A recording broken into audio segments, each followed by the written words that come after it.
Tonight's show, we have a lot of good topics. Going to discuss the week's events and some topics that came up during the week. So as soon as we get up on screen, we will kick it off. First and foremost, we're going to go over some merch. You got to see the new merch channel, SFMF-merch.myshopify.com. Go in there and check it out. Pretty amazing. I'm just going to get us up to speed. There we are. All right. Here we go. Welcome, everybody. It's Sunday. God bless you. Hope you had some time to spend with Jesus. Great church service this morning. Find your path. It was a guest pastor this morning, and he's been on many times. I think he's a family friend and a pastor, but he related it to 80s of Walk This Way. Find your path, related it to Walk This Way. Talked a little bit about it last Sunday of making sure your footing is good before you start walking. As simple as that sounds, it's like a life lesson. Make sure your footing is good. Then he talked about decisions. Decision making. Do you make decisions every day? Hundreds of decisions every single day, and the decision-making process is never going to go away. You make tons of decisions day after day after day, all day long. So the point is, make those sound and timely decisions. Marines, you've heard of that before? Sound and timely decision. But you can't do that without all the knowledge, everything related to it. So you got to know, you got to seek wisdom. Boot camp, we call it seek knowledge. When a recruit had a question, we'd make them, they would say, recruit requests knowledge. And that's just to say, I got a question. Look at, is this tonight's show? Are we ready? Blowing up? Is that Ray from Queens? 10 memberships? Are we live right now? Man, seriously. Ray, good to see you, brother. Thank you. I'm barely getting set up. You're on it. 10 memberships, 10 gift memberships. And I didn't even look to see who was here yet. David Bryant, good to see you, brother. Jay Dilly. Doc Holliday, get some. Yeah, and those of you that came in the beginning, I missed you. Terry Ski is here. Adam East, what's up, Guns? Emmy, Doc, Hammond Jordan, what's up? Good to see you. All right. You guys are on the move because it's been a week. If you haven't noticed, or if you did notice, Wednesday was just members. Wednesday was members only. Sunday's Gen Pop. This is everybody. We're getting close to our January 22nd. We believe it to be the 1 year markers. You see the gold markers? Those are our OGs. We're getting ready to see the newest OG. All right, if you just received a membership, that is courtesy of Ray from Queens. Thank you, Ray. Appreciate you, brother. David Bryant, Jay Daly, Doc Holliday, Terry Ski from Michigan. How's the weather in Michigan right now? How is everyone doing? Welcome. It's Sunday. God bless you. Just talking about church. Find your path or walk this way. The decision-making process, you make better decisions when you have more knowledge, right? Sound and timely decisions. A lot of times leaders, mostly bosses and managers, feel like they need to make an immediate decision.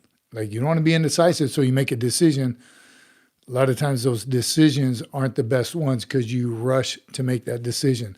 So the Marine Corps leadership principle, sound and timely decisions. It's important. Don't rush to make a decision. Carl Green's in the house. He just gifted memberships. And I'm telling you, this is going so fast already. I missed it. I didn't see the box on that. How many did Carl Green do? 20 from Carl Green. Appreciate you, Carl. Good to see you. And I even started the clock today all by myself. Doc Holiday took a nice family hike. How great is that? Nothing like a good hike. All right, let me get caught up here. Welcome, everybody. Salute. Good times. A lot of stuff to talk about today. 1 week. Again, reminder, Wednesdays are members only. Look at all these members. You should all be there Wednesday. Wednesday, same time, same place as Wednesdays in the past, but it's members only. Wednesday night is members only. Sundays is general population or Gen Pop. So good to see everybody. Jared's here. What's up, Jared? Jared's the OG, not a coffee guy. Not a coffee guy. Wonder what that would be like. I love some coffee. Here we're going. We're going with the merch. If you can put up the merch shop. If you haven't checked it out, please go check it out. It is truly amazing. Getting about 1% better every day. But you got to look at it. Go in there, check it out. She'll put the link up. You should be able to hit it right from the chat. We shall see. If not, go to the description in the channel. It has it. Here we go. Stickers. I'm going to show you stickers first. No, back that up. I'm going to show you my keychain. This is the lanyard. U.S. made. It's in the merch shop. U.S. made, U.S. products, everything, even the silver ring is made. This is the OG. I started using this the day after they were made, and this is what it looks like. The only reason I brought it in today because the only thing that it kind of faded. I don't know if you can see that, or is it? Is it even faded? I use it every single day. Hasn't come undone. I'm waiting for the day that I do need maybe a weapon, maybe something to tie something down or tie someone up. That's what it is. And did she ever say how many feet of 550 cord this is? Either way, that's on the channel. Stickers, here we go. SFMF-merch.myshopify.com. All right. I'm just trying to I'm showing this one first because that's my all-time favorite. It's on my truck twice. It's on my coffee cup, as you can see when I drink it. Here's the Sarge or Sarnt. This one doesn't have rank,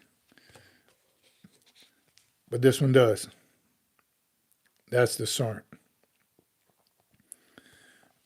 Rye Whiskey, ask your question while we're going over this merch. Carl Green ordered 3 more items of clothing. Can hardly wait for its arrival. Carl Green, look at you. This is the shirt I'm wearing right now. Mama, can't you see? Doc Holiday bought that lanyard a year ago. Still looks new. Check out the merch store. These are all in there.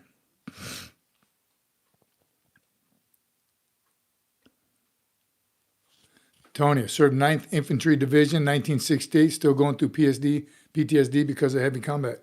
Tony, hang out with us for a little bit. I do have, it's one of my talking points tonight, the VA and PTSD and disability. So hang out, brother. We're here for you. Can talk about it at any time. That's the King. This one has been successful. I wonder if... No ma'ams. Who knows what a ma'am is? Here's the Little Reaper. Del Toro Rodriguez, badass stickers. Thanks, brother. Those are all the producer. It was a shiny and a non-shiny. Also, all those stickers look good on the back of my OG truck. Get them while they're hot. Thanks, Doc. There's a little sheet. It's a little smaller, but it's a sheet of them. 6 stickers. All for the same price. And then this, I like plain and simple too. So I like putting just the SFMF. I may have tagged some items throughout my time. going around town. Is the sale still on? Have you taken the sale off? Is it still up? If it's still up, if the sale prices are still on the merch channel, can't argue with you. Get them while they're hot. Thanks, Doc. Thanks, everybody. De La Roche, hello, and from the UK, stay blessed. God bless you, brother. I, for one claim support. Well, good. We're going to talk about that later on in the show. Why is there a little Marine emblem beside my name? Says Rye Whiskey. That's your badge. So you've been gifted, I'm guessing, you've been gifted a membership by one of our generous members. And that badge lets us know that you are a member. If you notice your name is in green and you have that badge by your name, the colors depict how long you've been a member. So we would ask you to continue being a member and your badge will change. You also have access to about 6 or 7, 8 emoji that you can use on there with your comments. So, and bonus, Wednesdays we go live with members. Wednesdays lives are member. Right there, David Bryant, you're a new member. Basically, what I was rambling about, Whiskey, you are a new member. That dark blue is brand new, meaning brand new members. The Eagle Globe and Anchor is truly a badge of honor. So thanks for being here, Ryan. Hang out with us. Let us know if you have any questions. Doc Holliday. Ooh, look at them. 1, 2, 3, 4, 5, 6, 7, 8, 9, 10, 11. 11 different emoji to choose from when you reply. Look at Rye Whiskey just did. Identification tags, known as dog tags. Identification tags or ID tags is the original, the real name, the official name of them.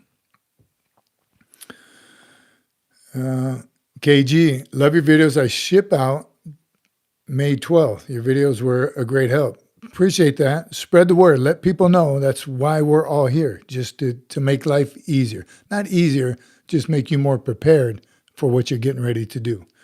All of it. All right. Means a boot. Which one means a boot? Thank you for your service, but what branch were you in and how hard is it? B-Dog. Good question, Marine.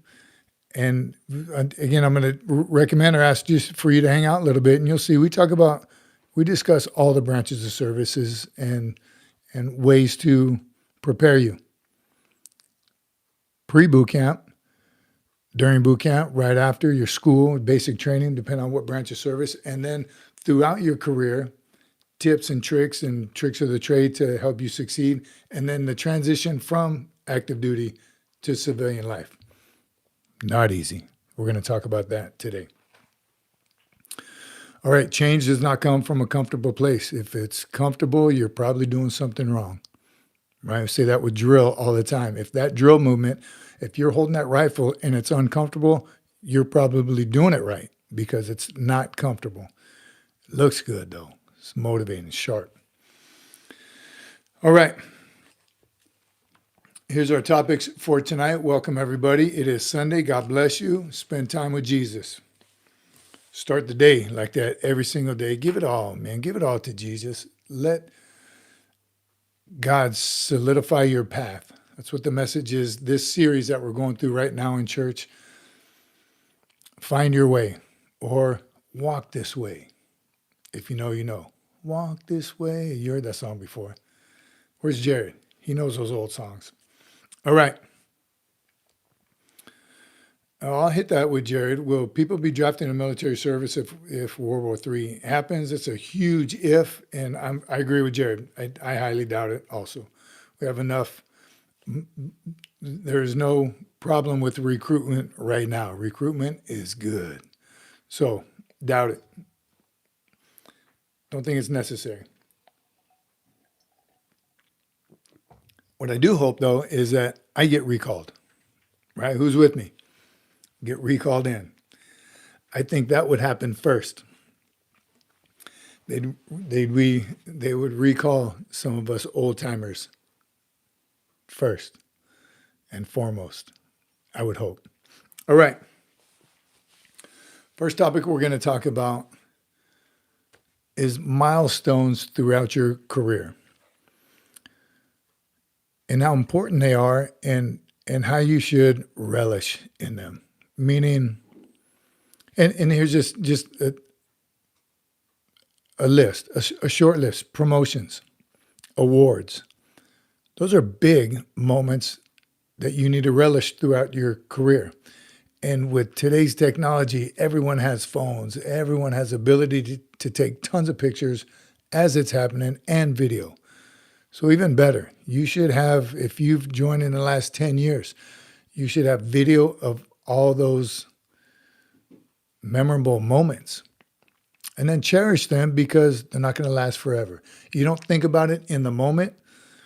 And I think anyone that served, you can remember, or doesn't even have to be a service in your civilian workspace. You went to college.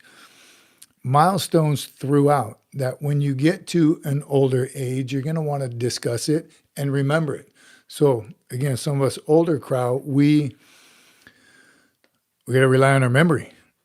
And if somebody took a picture and they turned the film in and it got developed and you received it 2 weeks later and you kept that photo, and now you can restore all those photos. So point being, every single promotion, everything is a big deal.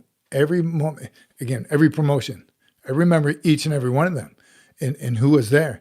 I don't really remember. I was trying to remember if I remember who the promoting officer was, and I don't. Unfortunately, I could figure it out. I could process of elimination, who was there, who was the commander when I was there. Awards, as minor as you think they might be at the time. I remember this one always sticks out in my head. I used to volunteer at the Red Cross as a young Marine, PFC Lance Corporal. And when I was going for the Staff Sergeant Promotion Board and they were reviewing my record, I found that certificate. To Lance Corporal Cece for volunteering your time on a Saturday to help the Red Cross do this. I didn't do anything with it. Well, I'd saved it. Luckily, I put it in a folder somewhere and found it a decade later. And I remember calling to the board at Quantico, the promotion board, that one lady that probably still works there. She's like, make sure your service record book, your SRB, is 100% correct. And I went through it, made sure the career course, NCO school was in there, promotions, awards. I made sure all that stuff was in there. She's like, that's it? You don't have any letters of appreciation or certificates of appreciation? I'm like, yeah, I do. She's like, put them in there. I said, all of them? She said, every single thing you've done since day one. Put them in there. That's that I Love Me book we're talking about. Make an I Love Me book. Every award, every letter, every thank you note, excuse me, everything you receive, put it in that I Love Me book, put a nice cover on it, a binder, 3-ring binder, and just start putting it in there. Even better if you keep it in order so you know when it comes time to review your record, if somebody asks you, have you ever received a letter of appreciation? Bust that book out, dust it off, and you can flip through it. Yes. I even specifically asked that lady, I said, I was a PFC when I worked 3 hours with the Red Cross. She said, put it in there. What's the matter with you? That was your time you spent volunteering your services. Put it in there. It means something. So relish those moments. Again, you may not think it's significant at the time, but it is significant. And it could, possibly, it's something to share with somebody later. You have a family, you have kids, grandkids. Share those moments and leading by example, right? High schoolers nowadays are mandatory. You have volunteer service hours. And some schools are different. The amount that you have to give back to and give that time back. It does say a lot to colleges or prospective employees. Is this person willing to do something not just for themselves? There's selfish leaders out there. Do you know a selfish leader? Too many. Way too many selfish leaders. So create that book. A lot of service members have the I Love Me room. Really haven't had that. Yeah, we move, still moving around way too much. But one day I'll have that I Love Me cave where all the stuff goes up on the walls, all the books, all the posters, all the plaques, gifts, coins, tons of coins. I'd like to display everything at some time. But keep it all together. Keep all that stuff together. Every promotion, even things you go to for someone else, someone else's promotion. Take photos, someone else's change of command, relief and appointment, retirements. You're going to miss those. At one time in your life, you're not going to go to as many as you used to. Every promotion you go to, it's like, oh man, here's another one. One is not for you. Another relief and appointment. Another change of command. Same exact ceremony, different people. But they're awesome. They truly are. You might not realize it now, but you will relish in those. All right. What has happened? I don't know what that means. All right. That'll go in the notes. KG. Thank you, producer, for what you're doing.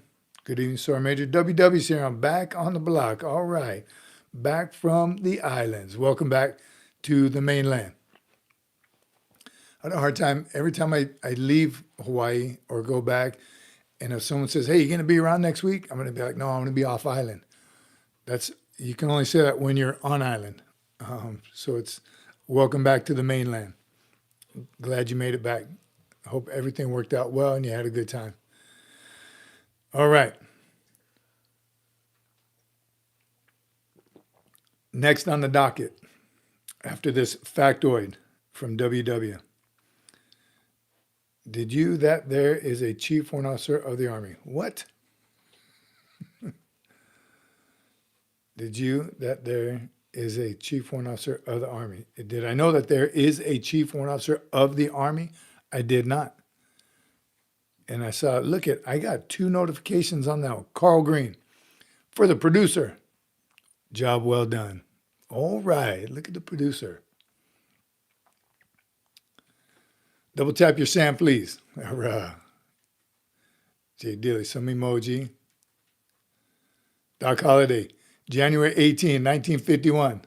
Thought we were going to wait till the top of the hour, Doc. Oh, that was David. So funny because I actually read that one too today. Today in history, today in Marine Corps history, January 18, 1951, you've heard me talk about the frozen tundra. Korea.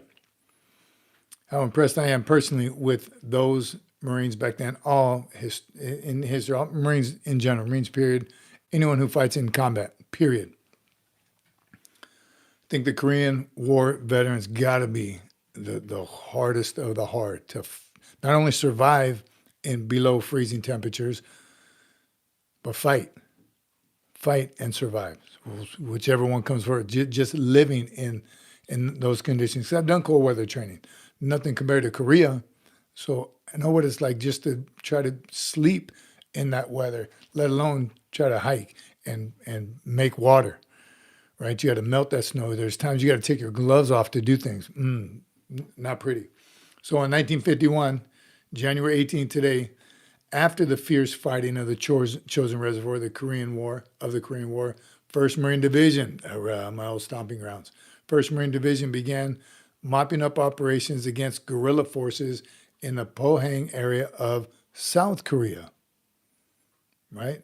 You know, they're separated, North Korea and South Korea. North Korea is the bad one, South Korea, but there were guerrilla operations in South Korea. So can you imagine them? Those Marines with a relief, still in combat, so still dangerous, still tough, and they're still working off that ancient gear. But to go from the frozen reservoir to South Korea, I'm guessing that the weather's better, and a different mission. Today in history. Thanks, Doc. WW said, there's an actual position, Chief Warrant Officer of the Army. He's a CW5. Is there a Chief Warrant Officer of the Marine Corps? There is not. Everyone probably knows in the Chief Warrant Officer world who the senior CW05 is, but it's not a position. Does it matter what MOS they have? I'm guessing it should be infantry. WW, does his background matter? And what exactly does he do? That's interesting. Thank you for the appreciation, Carl. Double it. Doc just doubled it. Producer going off. She's buying dinner tonight. I mean, a new microphone. Thank you, guys. Stabilizers. I'm just going to hover. There's almost 3,000 Americans that died of exposure or other in the Korean War. I believe it. Again, I did my cold weather training in Bridgeport, California, about 5 or 6 times, and Marines there were getting frostbite. It wasn't nowhere near as cold as it was, nor did we have the austere living conditions as the Marines in the Korean War did. So I believe it. 3,000 Americans that died of exposure or other things in the Korean War. Unreal. Geisterhouse. I was in South Korea, and it's the coldest place I've ever been in the military. So there you go. I've done a couple things in South Korea. Muchuk. Anyone ever heard of Muchuk? Small little base that the Marines have a detachment there in the winter, where you don't want to be a junior Marine when you go to places like that, because that's who's got to get up and start the fire or keep the fire going all night. Them big pot-belly stoves. Not easy. All right, WW saying about the Chief Warrant Officer of the Army. Chief Warrant Officer 5, he speaks for the warrant officer community, just as a sergeant major would speak for the enlisted. Very cool. I like that. That's good. A voice for the warrant officer, chief warrant officer community. That's good.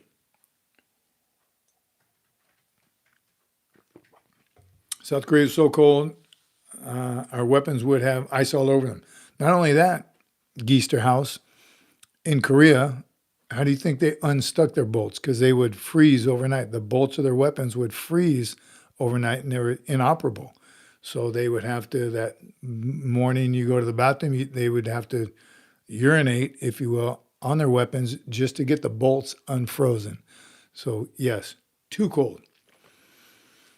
What up? Hot Rod is here. What's up, Hot Rod? Good to see you. Camp Nightmare. You talking about Mucha? MOS doesn't matter for the Chief Warrant Officer of the Army. I like that. All right. Team Spirit is in Korea. We've been to South Korea a few times. Been to the DMZ twice. Never been, don't want to go to either Korea. Jared. Zoom, zoom, Hot Rod, how's things? Good, all is well. Good to see you, Hot Rod. All right, folks, again, it's Sunday. We hot and heavy. You guys knocked it out of the park as soon as we started. We covered the merch. I really want y'all to go look at the merch channel. Just when we're done, if you want to do it real quick and come right back, it really does look amazing. All right, Doc, it says for Kimi, please let Kimi know I'll be updating my icon to a different image. Uh-oh. Did she approve of that, Doc? You better let her know. We'll let her know. She's not here right now. We will let her know. All right, everyone. Once again, Sunday, it's welcome. Welcome. Sunday. Here's something we also talked about, and these kind of go hand in hand. They go together. And the topic is customer service, and we've talked about it. I've told you about the company that does the work on my truck, the mechanics. What kept me going back there? We found another one that we're looking for an optometrist, whatever. Just when you're looking for stuff, I think those what's it called when you write a report? What's that called when you go to visit?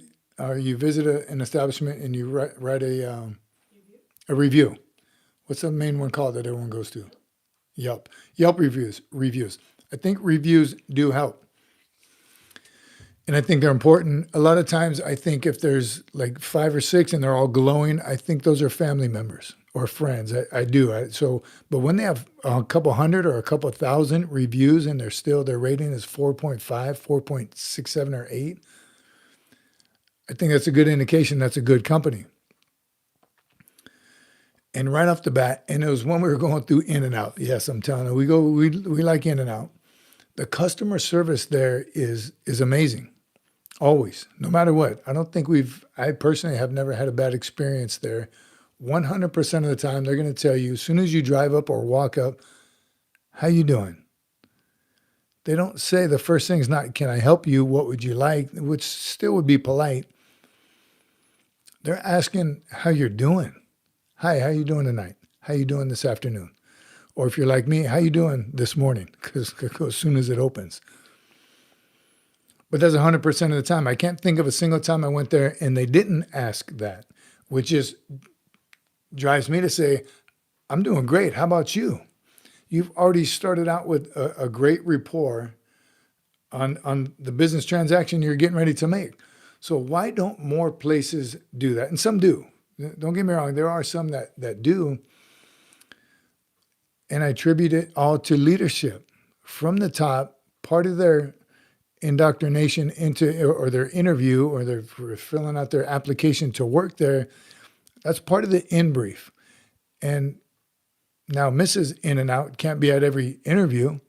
So that's the leadership from the top that has trickled down to the small unit leaders to have that same, like it's not an option.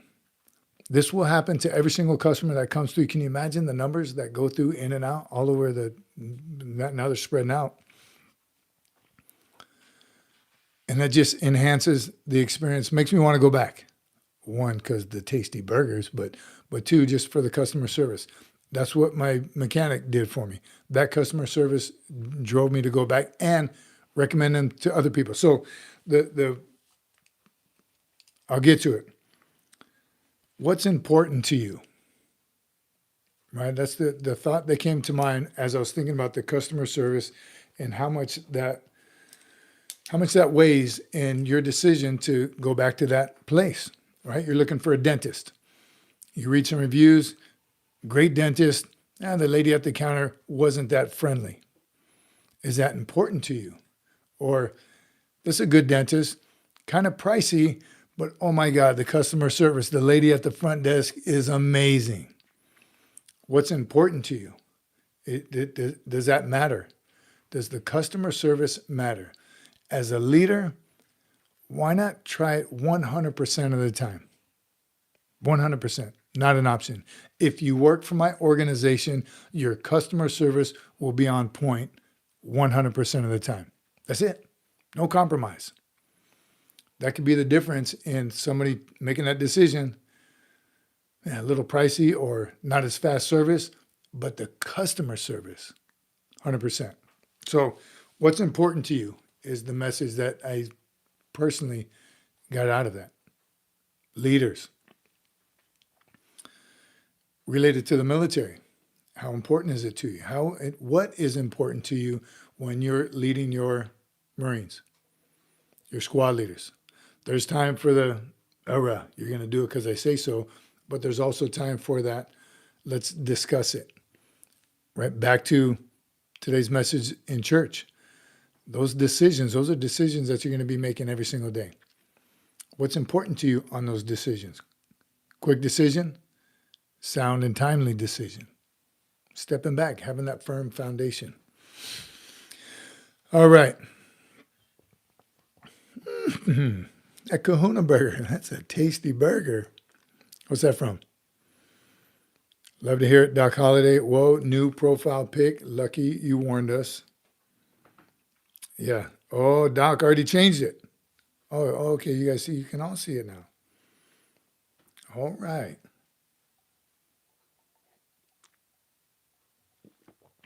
Dentist takes TRICARE or only cash. Some docs don't like TRICARE. I don't know how that works. Or, I mean, that could be your decision too. When I was getting dental for the family, that's what I looked online. I actually called a few to see which had the best rate for the copay. That's what I went with. That's Sam Jackson's line from the Pulp Fiction. It's a great movie. Can I have some of that beverage to wash down this tasty burger?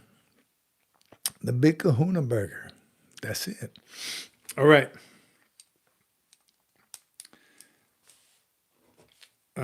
Here's another one that I wanted to talk about. And we did on Wednesday.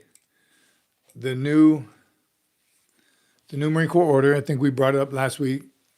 Where's guns at? It said it's already in effect. I didn't know it was already in effect. The Master Sergeant to First Sergeant transition. I don't remember the Marine Corps order. It's 265. I don't want to flip to this to look for it. Marine Corps order. Can somebody pull it up? 346/25. The E8 transition something program. What it is Master Sergeants, Marines that get selected to Master Sergeant, E8 from Gunnery Sergeant. At some point through their career as a Master Sergeant, they can apply for the redesignation to First Sergeant. Okay, and most of you on here know the difference between the two. But just for those that don't, Master Sergeant is the technical expert of that field. So if you're a Master Sergeant in the 1371 community, Combat Engineers, you are the technical expert on that field, 1371. You know it all, or at least you're expected to.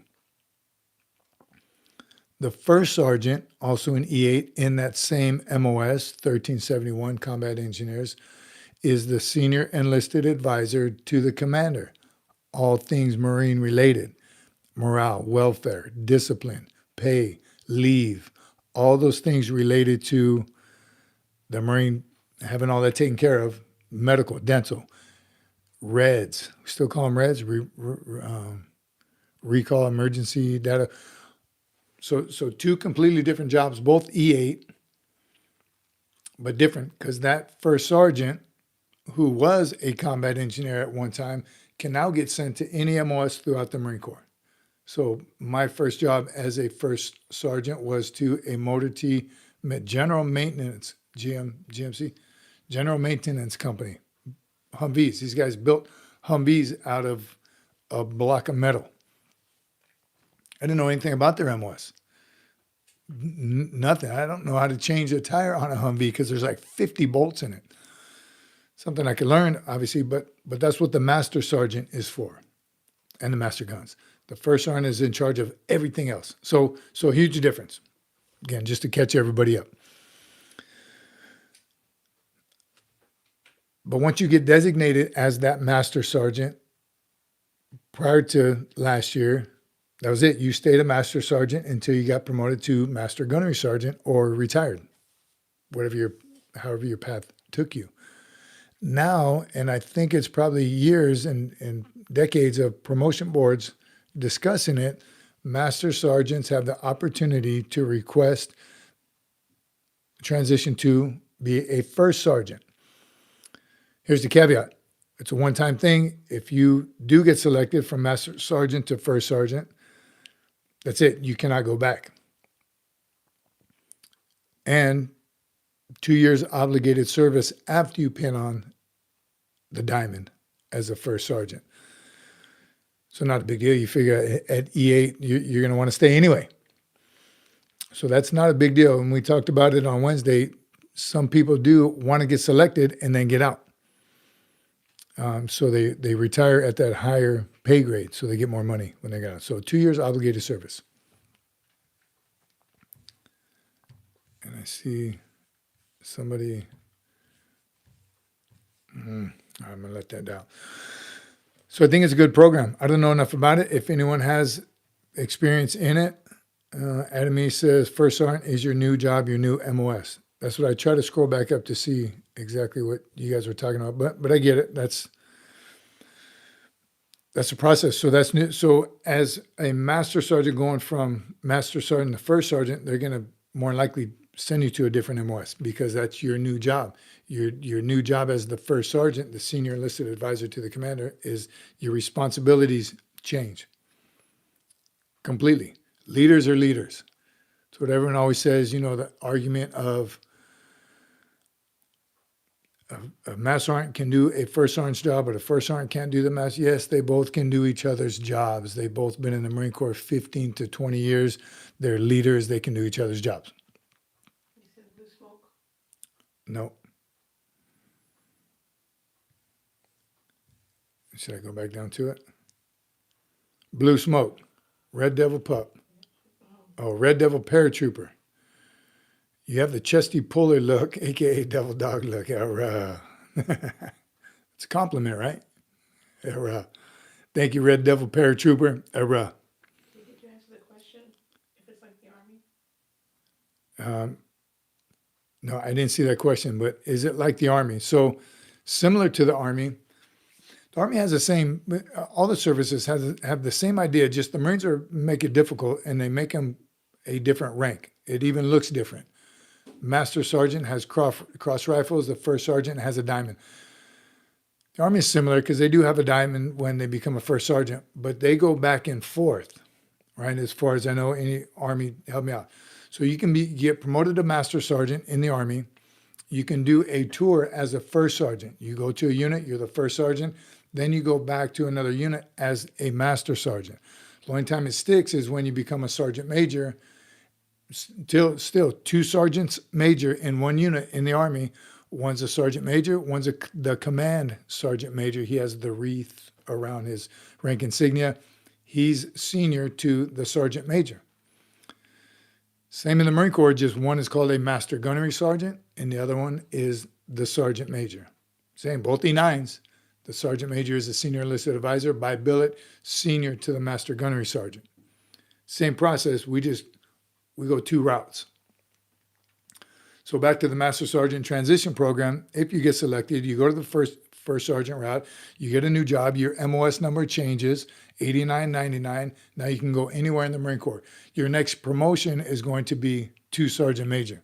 Not to Master Gunnery Sergeant, it's going to be to Sergeant Major if that's how it happens. So I think it's a good program. I really do. The first, initially when I didn't remember, I think Guns, you probably brought it up in the about a week or so ago. I was like, no way. Why would they do something like that? Putting more thought into it and stepping back and detaching a little bit, I think it's a good idea. Some master sergeants would also make great first sergeants. So I think, again, does the Marine Corps get promotions right all the time? Nope. I'm sure all the branches you can say the same. Do they get it right every single time? No. This is an opportunity for the Marine Corps to get it right once they find out. I still believe to this day that the Marine Corps has the best promotion system, but it's certainly not perfect. There's no way. All right. Zombie Blood is here. Carrie Ann-Marie Potts is here. Good to see y'all. Nate Dogg, thanks for the membership. Old School Marine, Nate Dogg. Remember, those memberships come from our generous members right there in front of you. All right.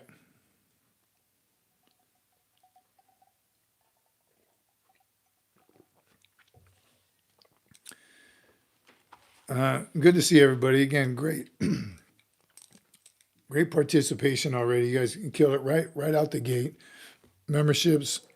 I talked about it in the beginning, but don't forget memberships. A lot of them are gifted. Please consider redoing your membership because it helps us do the things we want to do on the channel. And Wednesdays, remember, Wednesdays are membership lives, Sundays, Gen Pop. All right.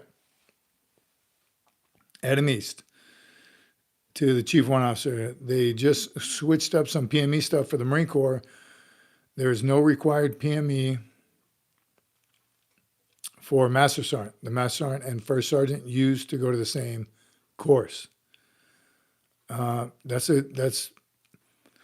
probably a good point. So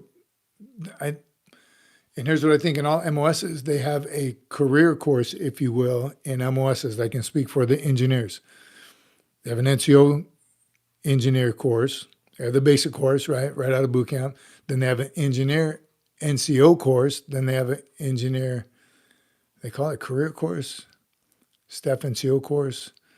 advanced engineer course, something like that. So that's geared towards the master sergeant, because they're staying in that MOS. They're going to learn even more, just a higher level of that MOS, right? Basic engineers, you learn how to blow stuff up. NCO, you learn how to lead a squad into blowing some stuff up.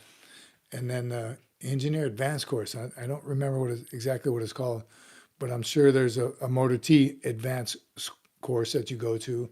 That's for the gunnies and the master sergeants who do the logistics of that particular MOS. So I think maybe that's what they designed it for, right? That's where the first orange course is completely different out of your MOS, and it's a lot of stuff the first sergeant is required to do, mostly discipline stuff.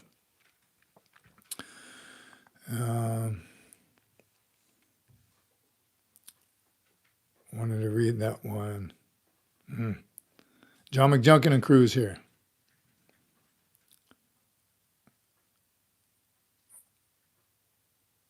Oh, Jared's asking Gunny East, diamond or rifles? We're all waiting to see. All right. So again, we talked about that Wednesday. I'm interested to see, and I can't wait. Hopefully we'll find somebody who's done that transition and see how they like it. Here's why, and maybe it'll change. This is a pilot program, meaning they're going to test it out and see how it works, whether they continue it or whether they make adjustments. Because the question came up, well, can that first sergeant, he was originally a master sergeant, got accepted for the program and went to first sergeant. Can he go back to being a master sergeant or go from first sergeant to master gunnery sergeant? And here's what I personally see the problem with that is you're leaving your MOS, right? Training in a completely different job as an 89, 99 first sergeant. So in the meantime, you're missing out on any changes, anything that happens in the community. You can always go back and check. You can follow, make sure you know what changes are. But when you go back as a master sergeant or master gunnery sergeant, you are expected to be the duty expert already. It's not time to go back and learn it, because you're also a senior enlisted advisor to the commander on all things MOS related. So would that be a good fit to go back? I think once you go 89, 99, you should stay in that arena. It's different. Gunny says, for Staff Sergeant, Gunnery Sergeant, there's a radio chief, data chief course, and to be an 0699 Master Sergeant, you have to do the comm chief's course. You know, I'm pretty positive every MOS probably has that same idea, and that's the Master Sergeant PME equivalent, if you will. WW says the Army Sergeant Major Academy has a course for Master Sergeant, one for First Sergeant's course, Fort Bliss, home of the Army Sergeant Major Academy. I'm glad that the Marine Corps finally came on board with that, having a Sergeant Major Academy. All right, and Zombie Blood is here, I see. The point is you can just never stop learning, and you should never stop learning. That's the importance of continuing education, college courses. Take as much schooling as you possibly can. One, it helps for promotion. And then when you get out, it helps for better paying jobs. Everyone has their own thoughts on a college degree, especially some of the classes that you are mandatory to take that you'll never use. The professors will even tell you, you'll never use this. They're looking at the commitment, the willingness to learn more, to higher education, right? Every job application is going to have highest level of education. We beat it up, I think, on Wednesday's show. Get your high school diploma, period. Because a lot of applications say how much college. Some college, an associate's degree, bachelor's degree, and it just continues up. Be able to click a couple of those boxes is just going to open up more doors for you. And what is wrong with learning more? Right? You never stop learning. Building that foundation. Right? Back, it's biblical. That's what he's talking about. Building that foundation of knowledge, so you can take that step. You're taking a step into a better foundation. The more you know. All right. I am working on that. We talked about the chain of command and that milestone in your career to keep those going and document those. Again, I can't stress that enough. Document them and keep the pamphlet, the program, right? Whether you're in it or not, keep it because you want to bring that back to memory sometime throughout your career also and see the changes and the differences. That's the beauty of the Marine Corps. Every chain of command is exactly the same. Only thing that changes is the Marines standing out there. The speech given by the incoming, the outgoing, right? And then that just gives you more knowledge and more power and more tools in your toolbox for when that day comes for you. I put on hundreds of reliefs and appointments and retirement ceremonies. So when I had mine, I just kind of remembered all those ones. I looked at old programs, things. It helped me direct my own, if you will. Yes, ma'am. Adam has a follow-up. Did you see it? No, because He said, I'm curious to what the promotion is like for the master sergeant to pick up sergeant major after switching to first sergeant.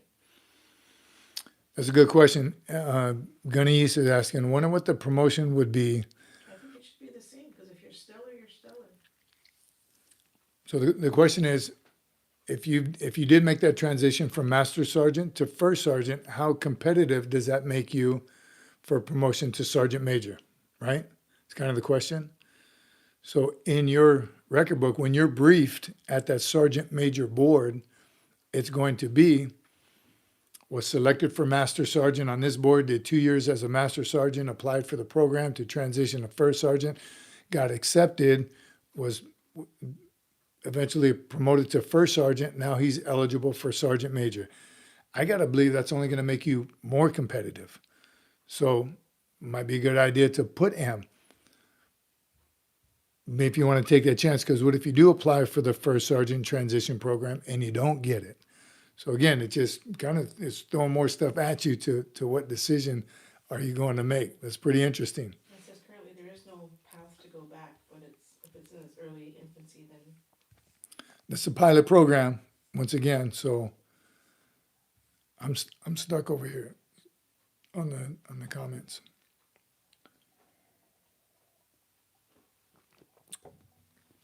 But I like it. I do. I like change. This seems like positive change that they put some thought into. You know how I feel about it. The Marine Corps don't mess around. They don't just make changes. They are uniform. I related to how long it took the Marine Corps to purchase the MARPAT camis and how many changes they made. All right. Hypothetically, there's a loose general that defies... Huh? It just did. Yeah, it just, everything just popped up. I got it. sorry, no. Oh, yeah. It did out of nowhere. I don't know if I did. There needs to be more slots given to other services at the Army Sergeant Major Academy, WW. Again, we've been fighting that for a while. I think we discussed it for a while. We had like one quota for the entire Marine Corps. Granted, there's only about 300 sergeants major throughout the Marine Corps at any given time. That number obviously fluctuates, but about 300 sergeants major in the Marine Corps. It's not a lot when compared to 170,000 Marines. So it is small, but still, one quota a year wasn't doing us any justice. But we have our own E9 Academy now, so it's good. But I think any bilateral training is good. Officers do it. The officers go to a top level school, TLS. It's like mandatory. I think they go twice, maybe as a captain and a lieutenant colonel, major or lieutenant colonel. It's like, I don't think it's black and white mandatory, but if you want to have a shot at 06 colonel, you need to go to a top level school as an officer. And those are usually foreign countries. not just other services. They go to foreign country allies, of course, to top level schools, and that's great. It doesn't stop. Education doesn't stop. Jerry says, right, what about 2 years as a master sergeant, 2 years as a first sergeant? Done. Does that equal 4 years as an E8 or only 2 years as a first sergeant? Okay, so I see that question. You keep your original time and grade. Correct me if I'm wrong. I think I read it that way, that you keep your original time and grade when you get selected for master sergeant. So 2 years master sergeant, 2 years first sergeant. And yes, I'm saying sergeant. When you're eligible for promotion to sergeant major, your time in grade is when you got selected from E7 to E8. So you keep that time and grade, which I think makes sense. Jason Rios, I don't know if you remember, I passed MEPS and now got my ship date, and my MOS is MTO. Motor T, MTO, Motor Transport Operator, MTO. Congratulations, Jason. When is your ship date? Good on you. Get some. Jerry said, I had some bad typos in that last one. I try to read through it. I try to read around it. I got you. Turf toe. Oh, that's John McJunkin. Still bad. He had it bad. Turf toe was bad. CBKC, that's right. Sergeant. First sergeant, master sergeant, sergeant major. Tell me, any Army, where's WW? Does everyone in the Army say sergeant? Have you ever heard them say sergeant? Like master sergeant, hey, what's up, sergeant? Staff sergeant. The MARADMIN does say you have to serve at least 2 years in the grade of first sergeant in order to be promoted to sergeant major. So you have to, not only are you obligated 2 years of service as a first sergeant, but you have to have 2 years in grade as a first sergeant before you're eligible for sergeant major. Again, makes sense, yeah? As I understand it, selected for redesignation, I will not be eligible for promotion to sergeant major until I've served 2 years in time in grade as a first sergeant. I may receive permanent change of station orders requiring me to obligate additional service. Yeah, so 2 years time in grade as a first sergeant. But your original date of rank is the day you got selected to E8, master sergeant. But again, you have to serve 2 years as a first sergeant. It wouldn't make any sense otherwise. That's like going from master sergeant to sergeant major. Ain't no way in hell. You'd be way behind the power curve on. I'm telling you, legal is probably the biggest part, because leaders are leaders. Senior enlisted leaders are leaders. Got it. You don't make it to E8 or E9, whichever route, by not having leadership abilities. And do some slip through the cracks? Yes, I personally know some.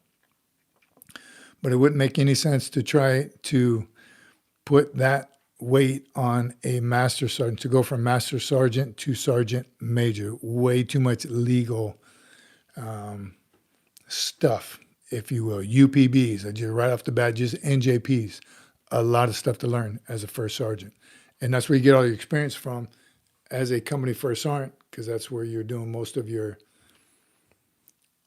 unit punishment book stuff. Your UCMJ happens at that company level. Jared, I'm with you. I think so, because an E8 is an E8. I don't know what comment you're commenting on, but leaders are leaders. You don't make it that high typically by not knowing leadership. So it does. It definitely does play a role.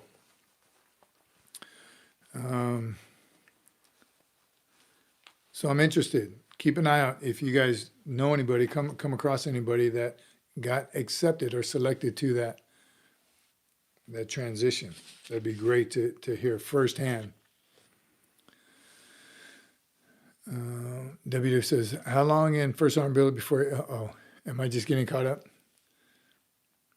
But is grade E8 or is grade first sergeant or master sergeant?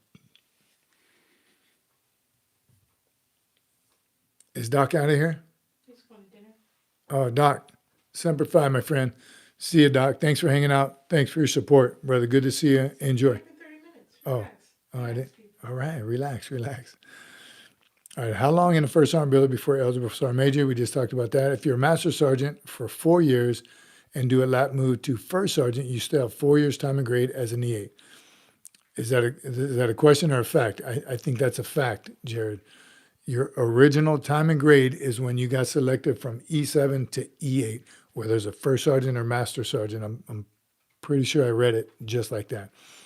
So that's a good point as well. Say you've been a master sergeant for 4 years. Would it be a good idea to still put in for that first sergeant? Because you have to be a first sergeant for 2 years. So say you put in for first sergeant as a master sergeant, you don't get it this year, and I'm guessing the board is probably every year, just like the regular promotion board. You miss it the first year, you miss it the second year, maybe you get on the third year. So we'll say even 3 years as a master sergeant and 2 as a first sergeant. That's 5 years time and grade. That's math for Marines for you right there. Just think what a better sergeant major you'll be with 5 years time and grade, 3 as a master sergeant, 2 as a first sergeant. Awesome. I'm telling you, I can't find anything bad with it. It's in a pilot program, and maybe we'll see. Time and grade is not the same as time and rank. Oh, I get you, Jared. Yeah, because it's, for promotion purposes, it's going to be, right? That just makes you eligible. Your time and grade makes you eligible. But the time and rank, that's why I think they specifically specified you will serve 2 years as a first sergeant. That's exactly why. Because even if, and then that's going to be interesting, 2 sergeants major later on, 5 years from now, I got 4 years time and grade. No, those 2 first sergeants. Yeah, so 2 first sergeants, one's going to say, I got 2 years time and grade, I'm ready for sergeant major. When the transitioned master sergeant says, well, I got 4 years time and grade. Slow your roll, first sergeant. You only have 2 years time and grade as a first sergeant. But to your point, Jared, again, it's not even going to matter, because that's the eligibility criteria, that you do 2 years as a first sergeant. All right. We didn't lose anybody and all that. It's interesting. I thought something that will buff out. I'm with guns. I think the time and grade is what matters. Yeah. That being said, only E8s and E9s have 2 billets. So, Ed Creedon is here. What's up, Ed?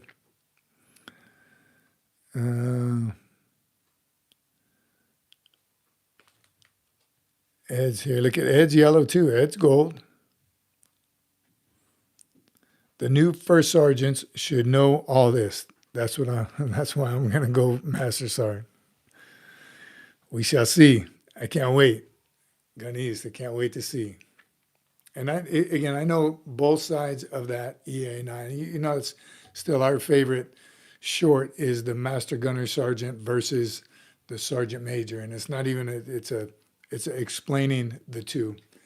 But that is our most popular short, because that's one, the unknown for like E5 and below, definitely, maybe in staff sergeants and below. It's just the unknown. How does that process work? And then for the E8s and E9s, that's a good inter-service rivalry, right? If a first sergeant and master sergeant aren't talking trash to each other, there's something wrong. Like, who works harder? And could a master sergeant do a first sergeant's job? Yeah, any day of the week, but a first sergeant can't do that makes it beautiful. And that working relationship. I'm telling you, my first job as a first sergeant, you already know, was in that motor T company. I was a frocked first sergeant. So really a gunny. Going into this unit, that there's at least, I had 3 master sergeants who had way more time and grade than me. I didn't even have, I had 0 time. I had negative time and grade because I was frocked. And I had a master guns. So here I am, a first sergeant select, frocked first sergeant, going to this unit with 3 master sergeants. They all had me on time and grade and time in service, right? They had been in longer too, and a master guns. So you can't tell me that, but I had the senior billet, right? Do you think I went in there telling the master sergeants, all right, you're going to be in formation? I'll tell you. No, that's the working relationship that the professionalism that luckily we all had. And one I knew going in, and he's like, "You boot, come on in, come on into this company. Don't be trying that first R and stuff on me." Nor did I or would I. Even the Master Guns was amazing. Telling the first knife hand I gave to the company it was a formation. They were late, and I was like, we don't show up late. It was raining, so they tried to duck inside. No, we'll get in formation right freaking now. And it was just kind of a wake-up call. I mean, this is how we do business. We're Marines. The rain's not going to stop us. I didn't know, being a boot, man, what I do about the master sergeants and the master gunnery sergeant. I can't make them get in formation. Luckily, they're all professional enough, and they were. And that's what we did. I dropped blouses. We're going for a run. I was like, man, what in the back of my mind, what's the master guns going to do? I can't make him do anything. He was professional, and he did what the rest of the company was doing. I'm telling you, it was my welcome to the E8, E9 community, and it was amazing. I hope it's like that. Everyone experiences kind of the same welcome to the senior staff NCO community. It was great. All right. WW. Do Marines call first sergeant top like in the Army? Do they still do that in the Army? Is that current? WW. And here's the answer to that. Do the Marines call first sergeants top like in the Army? No, they don't. They did. First sergeants and master sergeants were both called top way back when I first came in. Jared, you remember those times? Some of you old timers, we used to. That was common. I remember my first master sergeant was Top Webb. We were scared of him. He was the old master sergeant, and back then master sergeants were old, and the first sergeants, all the senior, probably because I was 18. But Top Webb was a master sergeant. I don't even remember the first sergeant back then, but it was top. And it's just historic. The top sergeant in the unit, right? It makes sense. The top. I don't know when. Randy remembers top was master sergeant and master gunnery sergeant. So then it went to just those two, the master sergeant and the master guns were top. Not the first sergeant and sergeant major. It just kind of, it seemed like it just went away. And I didn't know, and this was one of my deployments to Alaska. Our first sergeant was newly promoted first sergeant. I was a staff sergeant, so I don't remember, this was around the 90s. And one of the Marines that got attached to our unit, he was a Marine, but he had just come back from Army training. He was I don't remember his MOS. It was somewhere in the engineer community. He wasn't an engineer because his first duty station as a young Marine was with the Army. So he just spent a year or two with the Army. So kind of Army trained. I don't know, it's bulk fuel or motor T or something, or utilities. I think he was a utilities guy. Spent a year or two with the Army. So when he came to us, he was familiar with Army terminology. And I remember when he came, checked in, his platoon sergeant came and checked. I was the company gunny, and my first sergeant was there. And the Marine's like, hey, first sergeant, here's Lance Corporal Schmuckatelli. He's checking in. He joined us on that deployment, checking in. And the first thing the Marine says is, hey, top, to the first sergeant, Marine first sergeant. Lance Corporal Marine said that to a Marine first sergeant. First sergeant lost his mind. And that's when I realized, whoa, we definitely don't do that anymore. And I'm a young staff sergeant watching all this go down. That's an Army thing. You take that Army crap back to the Army. We don't do that here. Just different. And it just doesn't happen. But when I did, You can't say it just doesn't happen. It's anecdotal. It just didn't happen with you. it just didn't happen with me. So does it still happen in the Marine Corps? I think it does because, again, on a short I did, what happened to these nicknames? And that was one of them. Top, WM, dark green, light green Marines. I just went over a couple that you just don't hear anymore. And Marines in the comments were like, oh, I still use top. I still use dark green. I still use light. I still use WM. So anecdotal, does it still happen? Yes. I just never experienced it. In every place I've been in my entire career, those were just never used. Do some MOS, that's what first question I had for those guys was, oh man, you must be reserve. Or are you out? Do you use it at your VFW? Where do you use it? And I think some Marines still do. I want to see what that one says. Randy and Jared are talking about. We mostly called Master Sergeant top, first sergeants. We call it first shirt. First shirt was common too. Again, nowhere that I've been. Master Sergeant. Then again, sometimes we called a staff sergeant staff. Ooh, I've heard that before too. I think what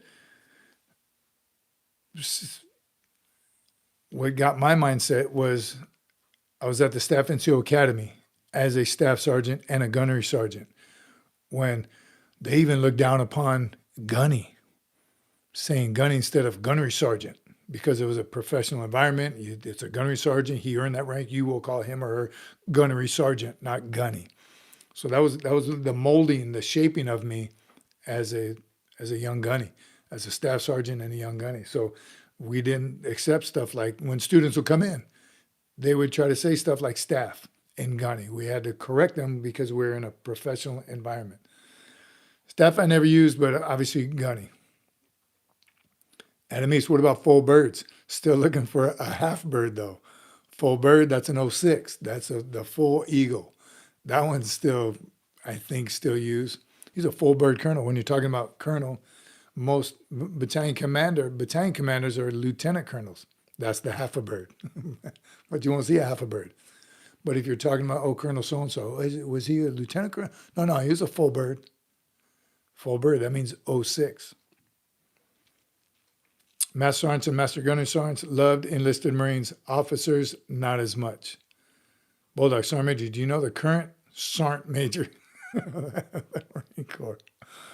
I don't, Bulldog. I've never met him, never served with him. I know him, what I see on YouTube and TV and shorts and stuff, but I don't know him. Look who's here, Lay Cookie. What's up? Good evening to the SFMF family. Good evening, brother. Good to see you. We're just on a tangent about the E8 community. Matthew Askren is here. We were just talking about you too. I remember being at Corporal's course. The gunnery sergeant that taught us drill made everyone call him gunnery sergeant, but would refer to us as recruits when drilling. So he was clearly a drill instructor and never took off the smoky when he left DI duty, which happens quite a bit. I remember we had a platoon sergeant check in, a staff sergeant, and our first deployment, our field op, we went to 29 Palms, which way too much time in 29 Palms. And he just came off the drill field. And here's what also gave it away is when he ironed and starched his bony cover. I mean, he carried his bony cover because we traveled in civvies and on buses, and we got there, and he carried his bony cover that was heavily starched, looked like a smoky by the time he was done ironing it. So he never let it go. We had a couple incidences like that. Jerry says, when was the last time someone called an 07 a brigadier general? I've never heard, but I've heard good morning general. It's another one again, and here's how people use it. When you're talking about Brigadier General Jones, you can say it like that, but you're not going to say, good morning, Brigadier General. General, right? Or the easy way out, most people do, is say, sir. And I remember one of my promotions, the Commandant of the Marine Corps, or a re-enlistment, was with the Commandant of the Marine Corps. Great, another memorable moment that I wish I had more pictures of. Commandant and Sergeant Major of the Marine Corps. And when the staffer was briefing us, all right, just to let you know, when the Commandant of the Marine Corps stands in front of you, you say, good morning, sir. Salute, good morning, sir. Thank you, sir. Sir. I told him, and I was a first sergeant re-enlisted, and I said, I'm going to, excuse me, I'm going to call him General. He's a general. No, you got to say sir, you got to say sir, you got to say sir. And I remember way back in another meeting I was in with the CG Mar 4 Pack or something, even kind of explained it, where he said, I've been called sir since I was a second lieutenant, an O2. Generals prefer to be called general because they made it, and they made it to that rank of general. Why would you not call him a general? And they're not going to get mad at you for calling him sir and not general. But I told myself then, I can't wait till the next general I talk to. I'm going to say, good morning, general, right? And refer to him or her as general. That's pretty significant. But the aide was like, oh my God, you got to say sir, you got to say sir. I don't think so. All right. Corbett Knowles is here. 29 pounds, too freaking hot. You been there in the winter, Corbett? Because it's pretty miserable in the winter as well. Sir works every time. When in doubt, whip it out. Sir or ma'am. Matthew went to Fuji with an arty battery who had a staff sergeant, battery gunny, fresh off the drill field. He made everyone in the unit refer to him as battery gunnery sergeant. Oh, the whole thing. Battery gunnery sergeant, staff sergeant, Chamberlain. Jerk. It's pretty funny. It's pretty funny. But it'll do that to you. The drill field will do that to you. Clearly, the Staff Intel Academy did that to me because I was brainwashed with everyone else. You'll call me gunnery sergeant. So with Top, that question started all this, personal preference, right? I think you leave it up to the Marine. The first sergeant was very clear to that Lance Corporal, do not call me Top ever again or I'll rip your face off, is I think pretty much what he said verbatim, quote. So it's a personal preference. Should you take offense to it? No. And I've learned being in here and being in the civilian community, I've been called Sarge, Sergeant, Master Sergeant. I've been called all kinds of things. Why let that bother you? Right? It's no, unless there's disrespect intended, sure. But if not, who cares? Really, and when people do it, I don't even want to correct them because really at the end of the day, who cares? They're not disrespecting you. They're not purposely disrespecting you. Ray is back. General Al Gray. General Gray was a young Marine, so of course when he came around, and he did come around, he spoke to the Marines. He came to CEB and like walked around our barracks and stuff. It was great seeing him. General Krulak too, Jared. I met General Krulak on Quantico and said, good morning, General. How you doing, sir? Oh, you double tapped it. Can't go wrong there. General and sir. Yes, your spelling was way off. Did you take spelling for Marines? Krulak, I think that's right.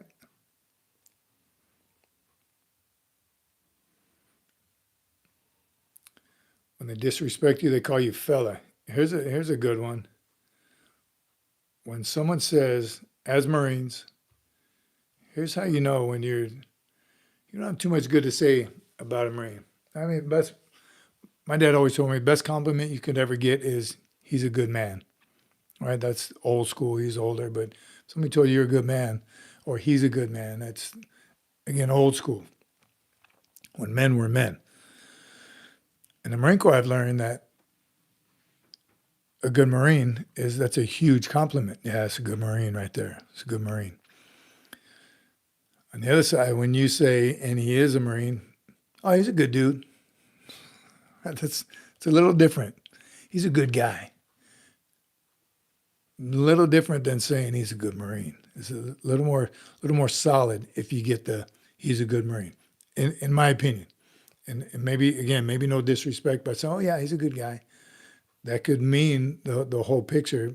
I think in my head, if I'm talking about someone and I want you to know he's a good Marine. That's a good Marine right there. It's a good dude, meaning probably a nice guy, but his Marine skills, maybe not so much. his leadership abilities, right? Had some, recently worked with some good guys. How about the Marine side? WW says, Sergeant Major, does the USMC encourage you to have at least a bachelor's degree for E9 promotion? They encourage you, but it's not required at all. It gets briefed on your, when you get briefed for promotion, your off-duty education definitely gets briefed, and it holds a lot of weight. So yes, I guess the answer, they encourage you, yes. Because that could be the difference, right? There's one more slot. We got one more E9 slot. 2 Marines, exact same amount of deployments, awards, PFT score, rifle, pistol, everything. What's setting one Marine apart from the other? He's got a master's degree. He just has a bachelor's, right? He's got an associate's degree. He doesn't have it. He's got some college. So it could be the difference. So yes, that's again why we push it on here so much. It didn't get pushed throughout my time. I think it was starting to build up, and it definitely is now. Not a requirement yet, and maybe someday it will be. Jerry says, buddy, yeah, buddy. Hey, buddy, yeah, whatever. Whatever, buddy. Telling you, it's all in probably the tone you use as well.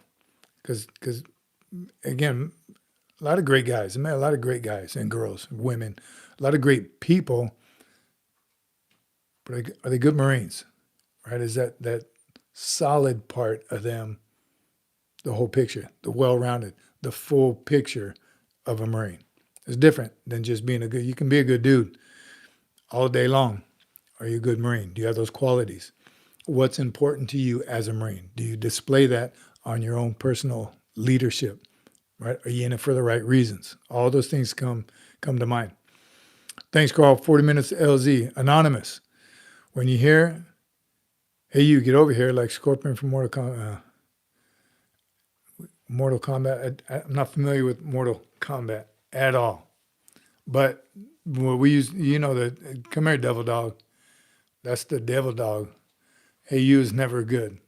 Nor devil dog is typically, and when you, hey, come here, devil dog. All you devil dogs, come here. Something that's going to follow is probably not good. It's different in the conversation. What's up, devil dogs? It's how it's used, how it's said. Didn't we do a short on that also? How devil dog is used. I'm a devil dog through and through. But there are those times when you're like, oh, come here, devil dog. Uh-oh. That's when you check your uniform. I got my cover on. I'm outside. I'm squared away, haircut. Hey, devil dog, get over here. Buddy instead of brother. That's been, yes. Relish the milestones in your career. All right, I got to talk about the SOI, the sign we saw.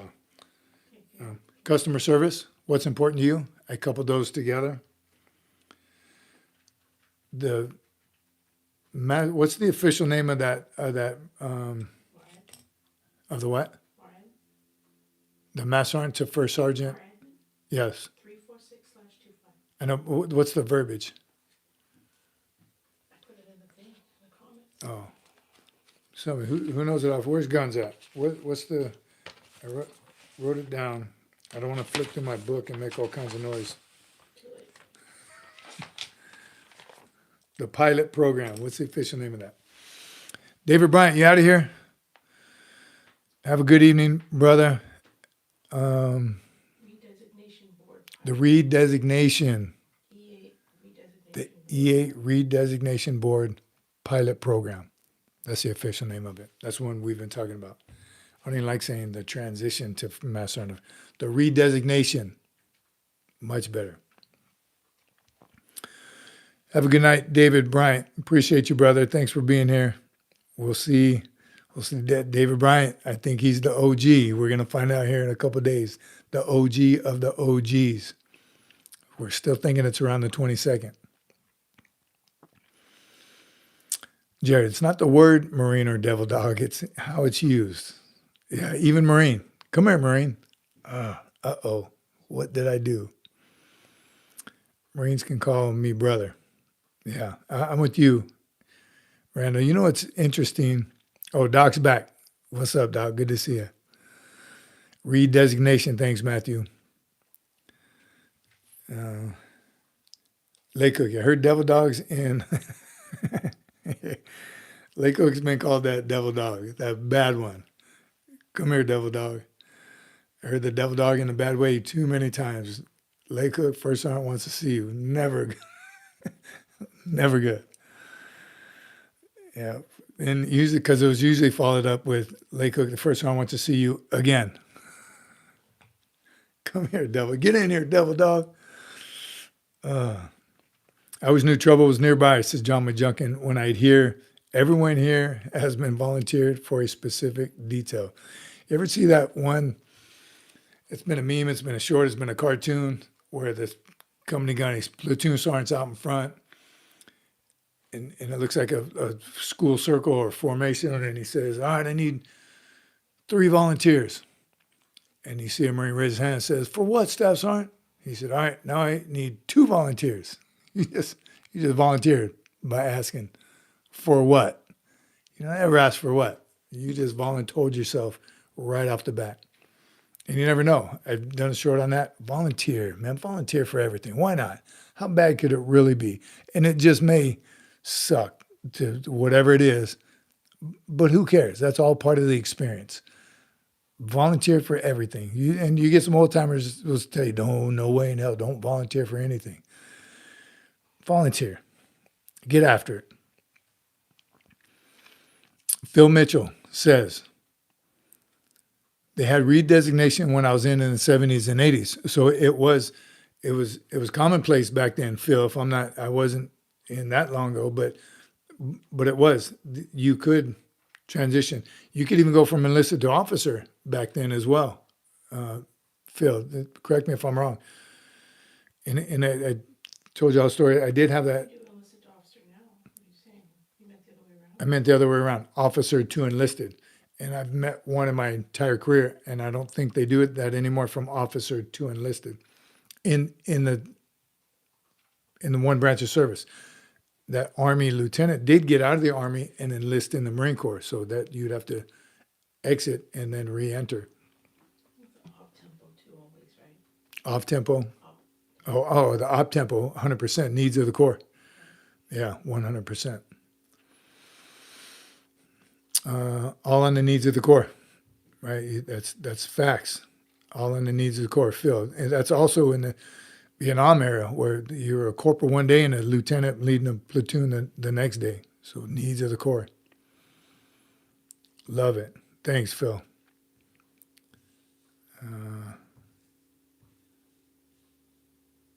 We had redesignation when I was promoted to gunner sergeant in 78, and shortly thereafter it went away. Again, the op tempo is what the producer was saying. So needs of the Corps, that's real. And appreciate you, Jared, answering that. Germans call this hounds from hell. That's how we got the name Devil Dog. I guess I talked all about Devil Dog. I got to remember not everybody is familiar with our terminology. And we got some terminology. Or in fact, where's Leatherneck? I don't mean to keep hitting this. I'm sorry if that's loud. Ra, Cardi C.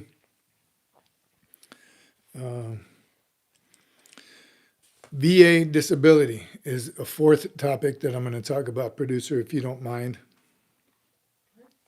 VA and disability. Couple reasons as a transition. Huh? Nothing. I'm just telling you another topic I'm going to talk about. VA and disability. And here's why I'm bringing this up.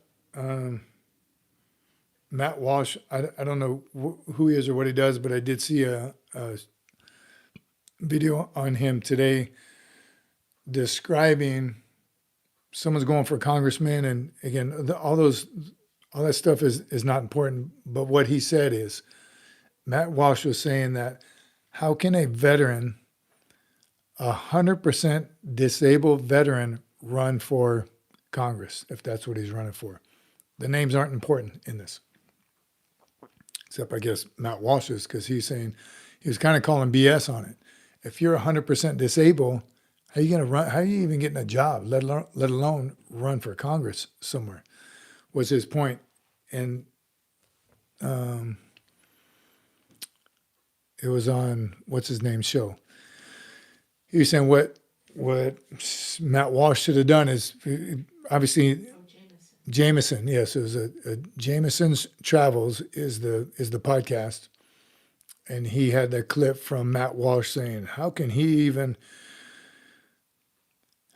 work if he's 100% disabled?" And that's what Jameson was like, "Hey, buddy, you should have probably done a little research into what 100% disability means in the military. Because you're 100% disabled doesn't mean you're a double amputee. It doesn't mean it's physical that you can see, that you can't walk. If you're 100% disabled, there's more than physical disabilities, PTSD, and other things. TBI, you can't see TBI, traumatic brain injury. You can't see that if you're looking at someone. So there's way more to being 100% disabled than meets the eye, I guess, if you will. So Matt Walsh should have obviously done a little more. I think it seemed like he was just kind of hating on the 100% disabled guys. Uneducated. That's Jameson was just saying, you should have read up on it, should have done your homework first before because I would have thought the same thing. I don't think there's a lack of knowledge in it, if you will. Again, I don't know Matt Walsh. I've never seen his stuff before I heard the name, but I don't know anything about him. It just made it seem like he was making an uneducated assumption, right, on what it means to be 100% disabled. So reading the comments of that was pretty interesting also. That's kind of went off. I got engulfed in the comments because some people were like, oh, you got to be kidding me. He's collecting 100% disability and he's going to run for Congress. So he's just double tapping all the money. Then it became a money issue. And people that, are they really disabled? Are there people that buck the system? Is the VA disability system perfect, in other words? And I got to say, from my experience with it, no, it's not. Do I think are there some disabled Marines that 100% need it and rate it? Yes, because here's the correct term for it: 100% disability and compensation. That was the part that Matt Walsh was missing. Compensation. So just because you're 100% disabled, that means there's compensation to help you so you can work. Unless your disability is a no work 100% disabled, which there are ones that are designated just for that, it's 100% disability and compensation. So if you have an ailment that is not visible and they're compensating you somehow, some way to help you cope or deal or work, then that's completely different. Again, something that you can't see right off the cuff. Is there people that take advantage of it? Sure, there's bad people everywhere. And that's something that you got to live with the rest of your life. Because in the comments, it's like, well, I know somebody that lied about this and lied about that and pretended this and pretended that. That's between them and their God. Okay, and none of our business.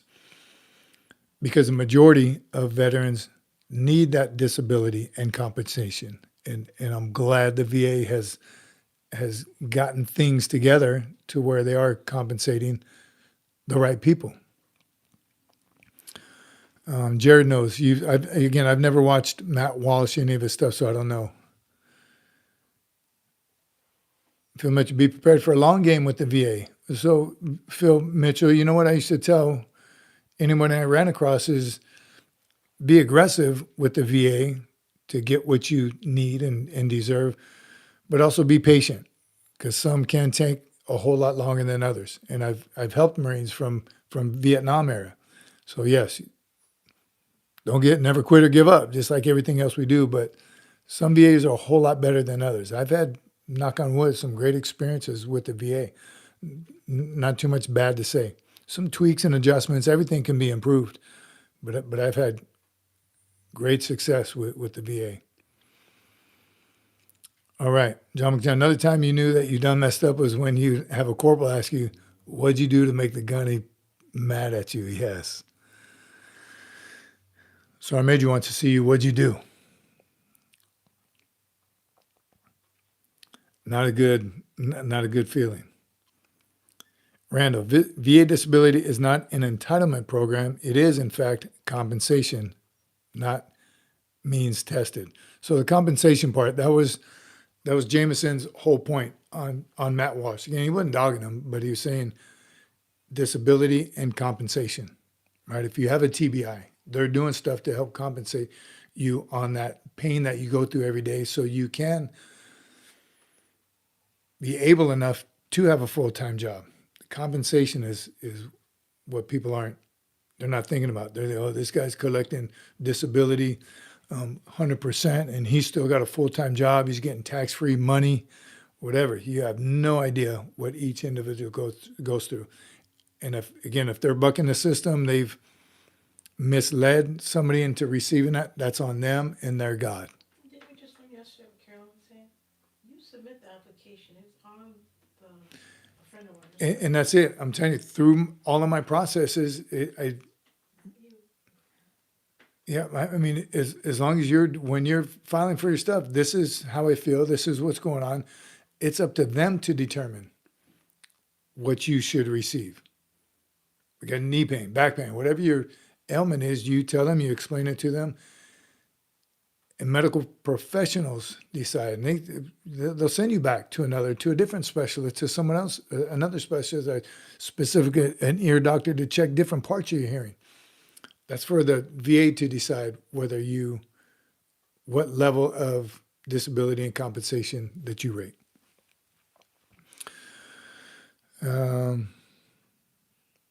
Wow, Phil Mitchell, retired Master Sergeant 30 years ago, still fighting. Shouldn't take that long, Phil, but don't stop. Veterans protested in Washington, D.C. from Mark Hankins' bonus army in order to establish the VA, forming a bonus army.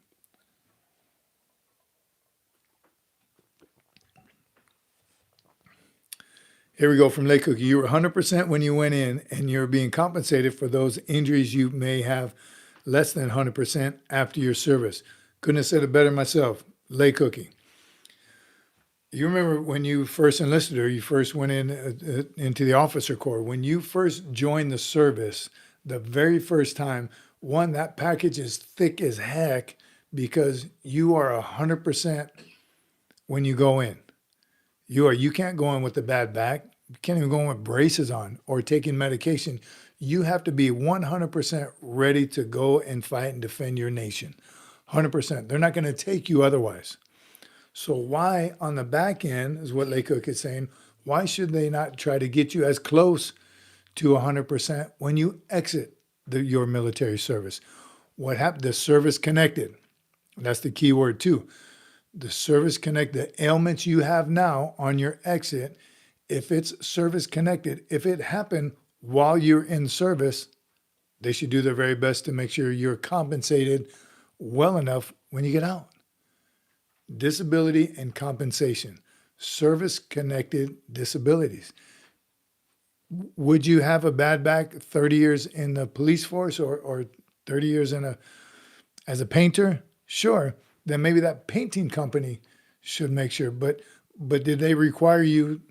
They don't have the same requirements to be a painter or a plumber or a mechanic. You can be a mechanic, I'm guessing, with a bad back. That's not part of their acceptance of you into that community. The military is. You can't go unless you are 100% ready to get some. So should they do their very best to make you 100%?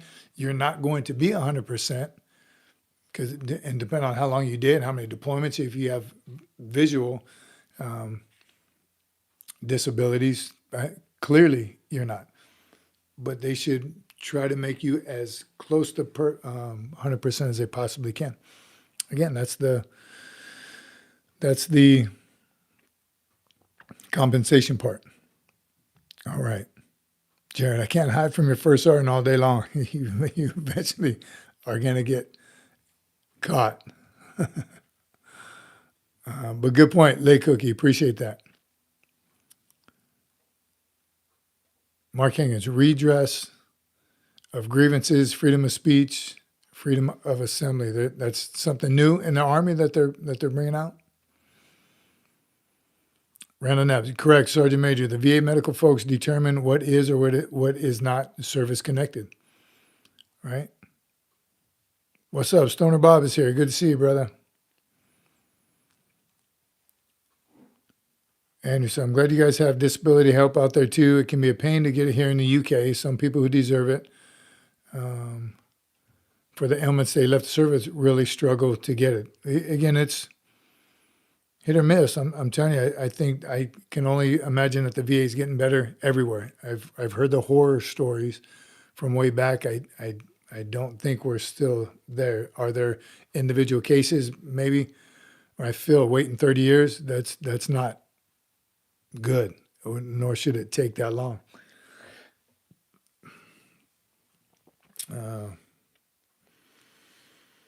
John Winstead, Sergeant Major, can't stay on. I got to be up at 04. Just want to say have a blessed week. Stay motivated. Awesome. Semper Fi, brother. Appreciate you. And get up at 4. You going to PT at 04? Hurrah. Why else would you get up at 04 unless you're going to get some PT? But good on you. Thanks for stopping by. Appreciate you. Get some rest. Jerry says, civilian side just doesn't understand. If you lose an eye in combat, they say you're fine. My wife is legally blind. Is legally blind and gets disability, but she can't see out of one eye. That's one eye is 2,400. Wow. Yeah. Again, you can't see all the disabilities. They're not all visual, and we're talking mental as well. Randall Knapp says, in fact, we have things that bother us in older age that did not report them when we're in, not usually approved by the VA. That's something else, Randy. That brings up a good point. That's we all learn the hard way, especially as old timers, is document everything. Document, and I'm telling you, youngsters out there, those you thinking about joining the Corps, those you on active duty right now, get everything documented.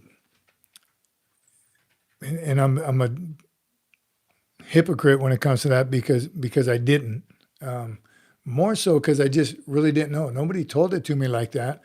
And especially as you get more senior in rank, instead of going to medical and waiting in line and going during medical hours between 07:30 and 09 because you're working, you don't have time as a first sergeant, as a master sergeant. I ain't got time to go wait in that line. And a little RHIP. Rank has its privileges. You call the doc, or you can go by there, but you say, hey, Motrin. I need some Motrin. I'll change my socks. I got my back hurts, my neck hurts, something I got to do. I need some athlete's foot fungus cream, something. And corpsmen are amazing. They'll hook you up, but it doesn't get documented. So is that a big deal then? No. But when you're getting out and you're applying for your disability and say, I've had athlete's foot for 30 years, and the VA says, it's not in your record book one time. Are you lying about it? Are you making this up? Or why didn't you get it documented? Why didn't you go to medical? We also don't want to be that light duty commando, right? Why do they always Cece is at medical again? What a light duty commando. What is he trying to get out of? No, I want to get this documented. Document everything. Colds. I would never go for just the sniffles or a cold or flu-like symptoms because it's going to go away. Just kind of suck it up and power through it. I sweat it out. Starve a fever, feed a cold. It's going to go away eventually. Headaches, they'll go away. Right? I would go get my own aspirin. Go to medical. Get it taken care of and get it documented. And document everything. Document. I can't say that enough. Continue to document it. Right for what Randy's saying right there. Might not be VA approved because you never were officially seen by, if you go to civilian doctors, get everything from them. Get everything all the documents from a civilian doctor. If you have to be on leave, happen to be on leave, you're somewhere else and you can't go to a military installation, you see a civilian doctor, get it all. All right. From Doc. As a Marine transitioning to civilian life, what harsh reality hit you the hardest after retirement, and what truth do you wish someone had told you before you took off the uniform? It's amazing, Doc. Sergeant Major, when a Marine.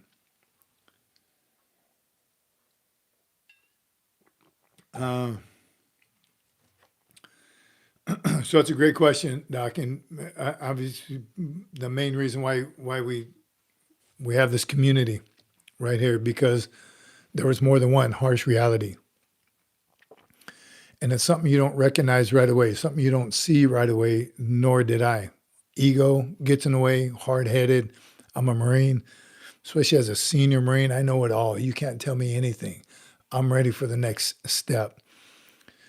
But some of the hardest ones, the hardest was purpose. Man, I had no purpose anymore. I wasn't a battalion sergeant major getting ready to go to combat with 1,500 Marines. I'm now Mr., right? That was the biggest, harshest reality. And everybody transitions different. Some have jobs. I had a job lined up, but it was that sense of purpose, because you're laser focused on the mission. You have blinders on while you're active duty. Active duty Marines right now, anyone active duty right now, when I was at that change of command the other day, the Marines there have the mission in mind 100% of the time. Yeah, it was a ceremony. They were drilling. The Marines practice probably for a week. That's all it takes. Marines, they get it. They always show up, man. They always show out when it's time for a ceremony. Change of command. You spend 2, 3 days, 4 days, Marine Corps ball celebration. You spend a week preparing for the drill and ceremonies part of it, but they get it. It's always good. Still, while you're practicing for that drill, if you're on the color guard team, while you're doing the color guard, whatever you're doing for that ceremony, you still have in the front of your mind the mission of what you're doing in that organization right here and right now. If you're a squad leader, you're thinking about your squad. If you're getting ready to go to the field, you're getting ready to go on a deployment, a MEU. Whatever you have going on in your life, the most important thing is that mission. So when you're getting out of the Marine Corps, what's the mission? Why isn't anyone telling me the mission? Why I'm not getting a 5-paragraph order on the mission? Who's coming with us? Where are we going? When are we leaving? We're doing pre-deployment stuff, pre-deployment briefs, right? All that stuff is now for you to figure out on your own. And you've been doing it, especially if you've done a career. You already know you're good. You got it. You got everything that you need to know, and you're pushing forward. It's not that easy. There isn't an S1 to go to. You can't call the ADGE and say, hey, ADGE, when are we leaving? Right? What bus am I on? What stick? What helicopter am I going on? None of that. So it's your purpose. Even if you have a job lined up, and a lot of married folks, they're not always from the same area. Whose hometown are we going back to? Could depend on where you're working, what school, all those things that you think, not that you think, all those things that have been happening for you. Every PCS, every time you change a duty station, you are now making all those things happen. It's not just going to happen. You have to make it happen. All right. Why do I see a howdy in here? Annie Benani on the second account. Is that a Ben Shabibo? Who is that?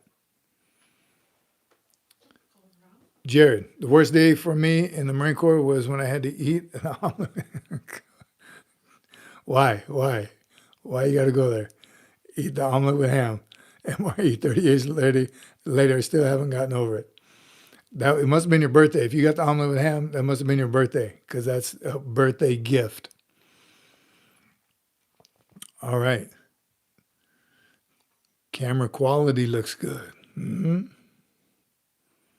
Setting goals. Stoner Bob, good point. So back to Doc's question. Again, it all hit me at once. Again, I was overconfident. I didn't prepare. Well, I did. I had a job. All that stuff was kind of set, but I assumed way too much. I assumed the work schedule. I assumed the need to focus. Focus was off. Now I had to. All that was up to me now. Focus on my mission and the new mission. I told you about the transition brief that I went to was while I was in combat. Went to a transition brief to get out of the Marine Corps while I was in Afghanistan. So even less paying attention. And we talked about, I don't want to rehash that one, but the transition portion from out of the military should start 2 years out, minimum. Active duty senior enlisted should go to transition briefs, not for themselves, for the Marines. They need to learn what the Marine is going to go through when he's getting out after 4 years. He's a corporal, he's a sergeant. These are the things that Marine is going to need. First sergeant, sergeant major, master sergeant. They need to sit through those classes because they'll sit through them when they're the ones getting out, when they're the ones making the transition out of the service. You're going to get it for you. Staff NCOs should get it to train their Marines on it, to help their Marines through that process. And checklist. Somebody should make a checklist.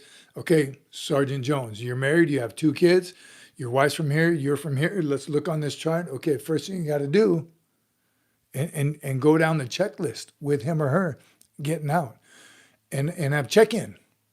Okay, it's been 6 months since you decided you are going to get out and you're going back to Nebraska.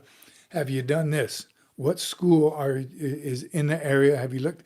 All those things is we learn it as we're doing it, and some are taken care of. You got a job, boom. That's like probably the biggest one. But that should be on a checklist too. Oh, okay, now let me go down this list. Now it's been a year. Come here, Corporal Jones. All right, 1 year to your EAS, your end of active service. Have you done these things? Medical, dental, made copies of those books. Have you your outgoing counseling session with your platoon commander, your DD 214? Do you know enough about it? Your LESs, you have just a huge checklist that should start the minute you decide, I'm getting out. Boom. It's on your phone now. It pops up on your phone. It should be an app. Make an app. Want somebody make an app for I'm getting out, and there probably is one. And it has alerts on there. Have you checked on your job recently? Have you checked on the house that you put in a bid for, or the location you're moving to? Right? Shipping your vehicles. What if you retire in Hawaii and you're going back to the mainland?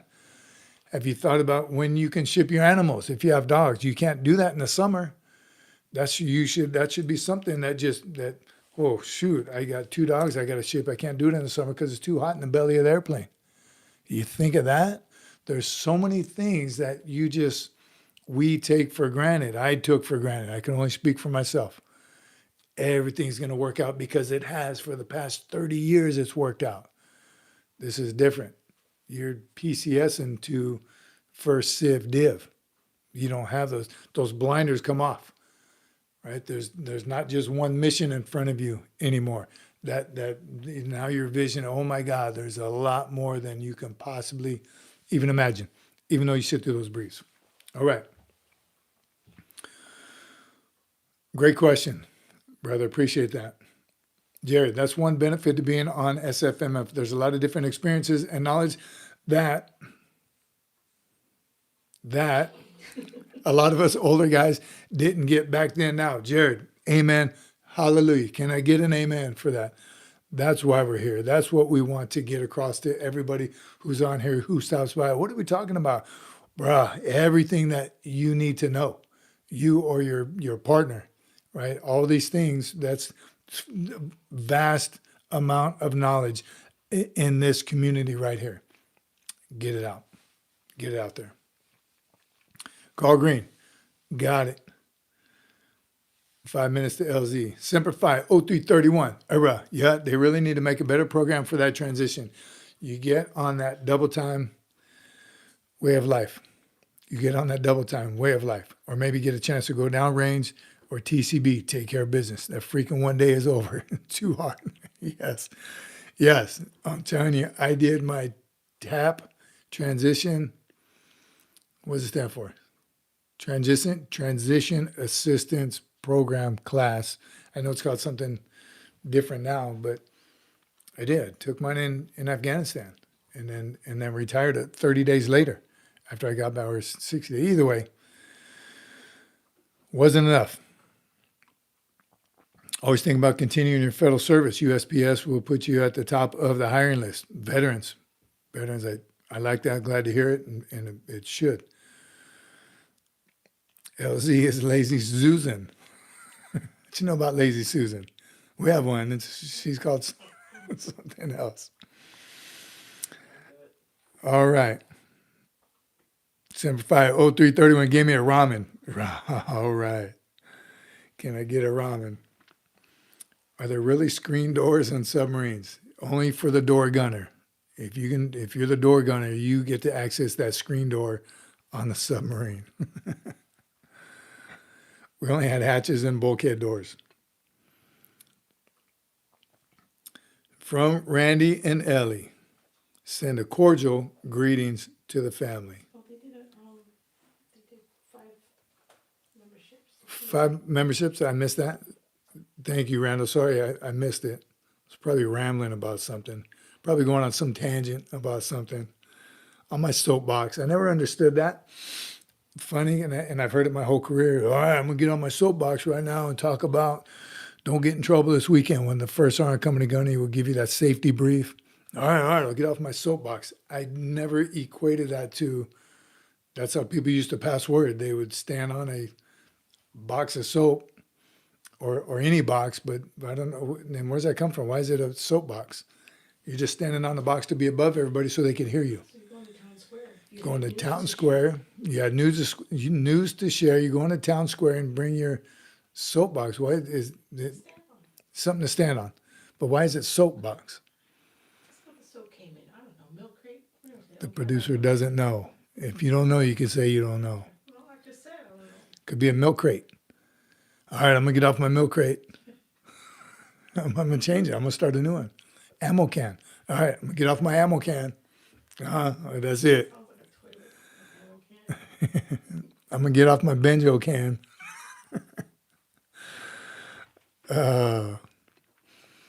It's hard. Nobody can possibly understand what it's like unless they were in. Foot Locker. Get off my Foot Locker. That's it. That's it. I'm coining it right now. Machine gunner, you can use it too. Yes. Get on my Foot Locker.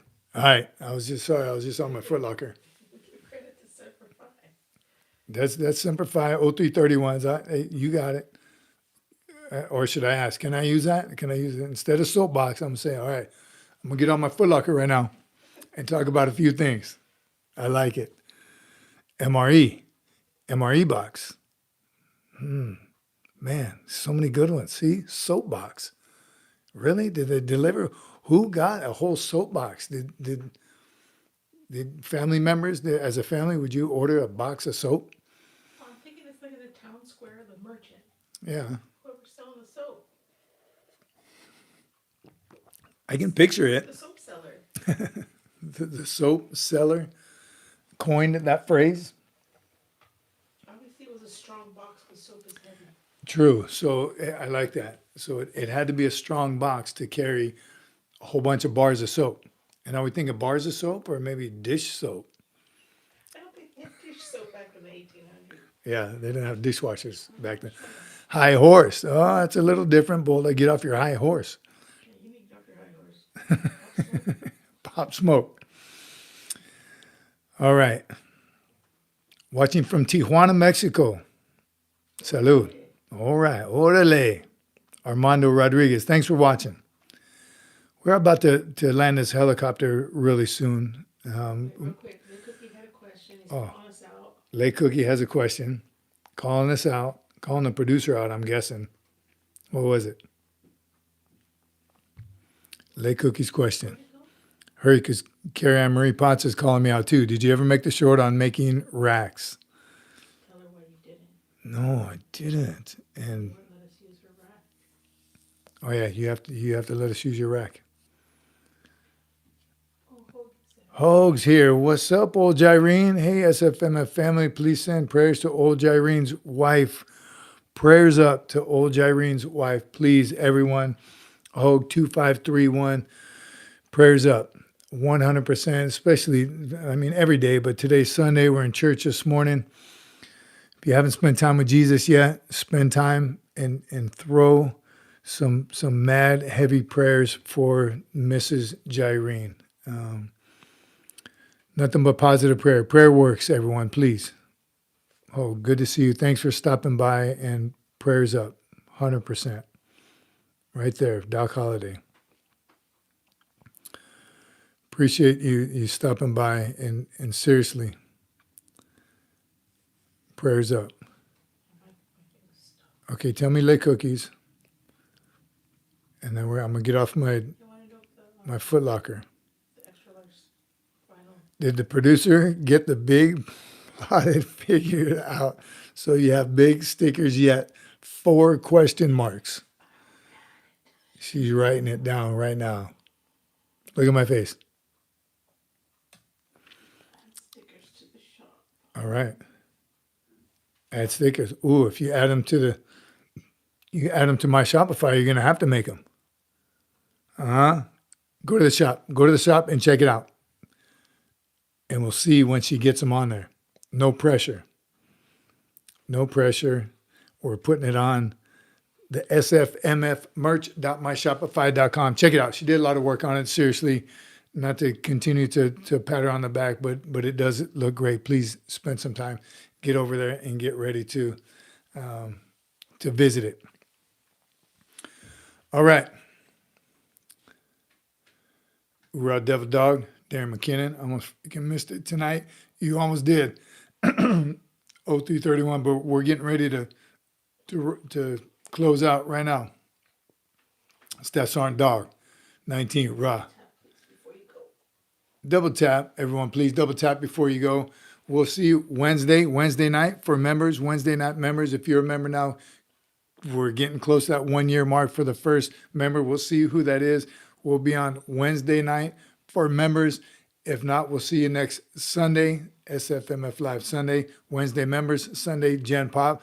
Let's go. Get after it. Have a great week. God bless you all. Semper Fi, my friend.